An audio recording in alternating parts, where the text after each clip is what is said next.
မင်္ဂလာပါရှင်ဒါကတော့စပစ်ချန်ရောက်တဲ့အချိန်လေးဒီမှာစပစ်တီးတီးခူးပြီးတဲ့အချိန်လေးပေါ့နော်စပစ်ချန်ထဲမှာအရန်ပျော်ဖို့ကောင်းတဲ့စပစ်ခိုင်လေးစိတ်ကြိုက်ခူးလို့ရတယ်တော့ဝင်ကြီးရ free ပါပဲရှင်မဟာချိုင်းနဲ့ကြော်လေးမှာပေါ့နော်ဝင်ကြီးရ free ပါစပစ်ချန်ထဲမှာဝင်ပြီဆိုတာနဲ့ပလိုင်းလေးတွေပေးတယ်ကချီလေးတွေပေးတယ်ပေါ့နော်ကိုလိုချင်တဲ့လောက်ကိုခူးလို့ရတယ်ပေါ့နော်အဲဒီလိုမျိုးတန်းလေးလေးစီးဖို့ထားပေးတယ်ပေါ့နော်နေရာလေးကတော့စပစ်ချန်နဲ့ဝင်လိုက်တာနဲ့စိတ်ကိုအေးချမ်းနေရောပဲစပစ်တီးတွေစိမ့်ဆိုနေရကြည့်ပြီးတော့လေပျော်နေရောပဲ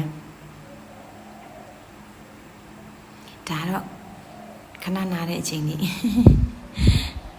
တစ်ဖွဲ့လုံးစပစ်တီးလေးတွေနဲ့အမတ်တရရိုက်ကြတာပါဒါချန်နဲ့ဝင်ပြီးလို့ခူးပြီးတဲ့အချိန်လေးတွေပေါ့နော်ပြန်တော့မဲ့အချိန်လေးတွေရောက်နေပါပြီဒီထဲမှာတော့အခုနိုင်ဆုံးစုရတော့မလွမ်းဖို့ရမယ်တဲ့သူချင်ပြေးနေရောကဲ channel မှာဝင်ပြီးလေးစီးတယ်ပေါ့နော်လေးစီးပြီးတော့စပစ်တီးလေးတွေခူးကြမယ်ကချီလေးတွေလည်းပေးလိုက်တယ်သူတို့ပလိုင်းလေးတွေလည်းပေးလိုက်တယ်ပေါ့နော်ကဲဘယ်လောက်လာလဲစပစ်ခိုင်ကြီးရမ်းလာတယ်နော်ကိုကတာကိုအလုံးကြီးကြီးလှကြီးရွေးပြီးတော့ခူးလို့ရတယ်နော်channel ရောက်ပြီဆိုတော့ねကိုတငယ်ချင်းတွေကရိုက်ကူးကြီးတွေဆိုတော့တည်တဲ့အတိုင်းပဲရိုက်လို့မပြီးတော့ဘူးပေါ့နော်ဒီလိုမျိုးပဲပေးတဲ့ချစ်စရာပြူကြီးတက်တိုက်နဲ့သွားခဲ့ပါတယ်လို့ကားစရာသားလေးရတော့ဟိုးနောက်မှာ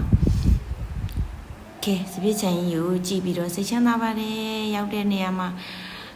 ကြည့်ကြပါ